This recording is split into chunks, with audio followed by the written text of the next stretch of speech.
Sri Lanka's Central Bank Chief Dr. Nandalal Veerasinghe and Finance Secretary K. Mahinda Sirivardhana attended a joint media briefing in Colombo to highlight Sri Lanka's position on debt. Obviously, now we have come to a situation our ability to meet the service obligation is very, very low.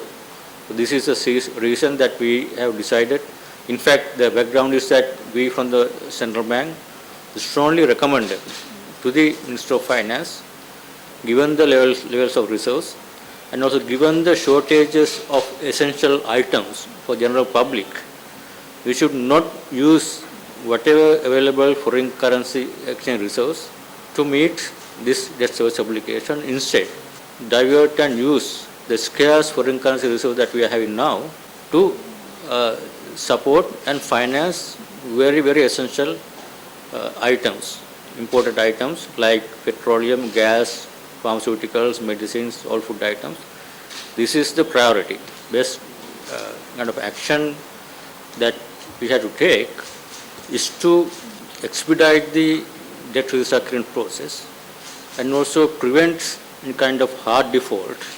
If you are compelled to default without any notice, that would be the worst situation that we are going to face. So this is some kind of preemptive default. Sri Lanka will suspend normal debt servicing of all affected debts for an interim period pending an orderly and consensual restructuring of those obligations in a manner consistent with an economic adjustment program supported by the IMF.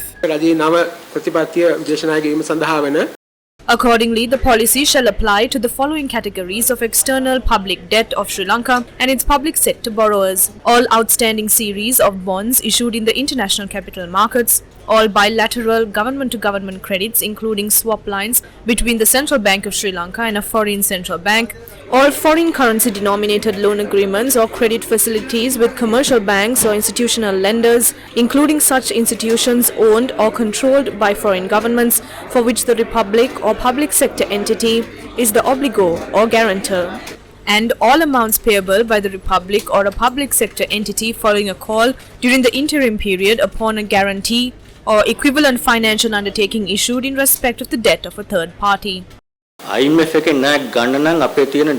If we are to obtain a loan from the IMF, we need to restructure our debt to a certain level.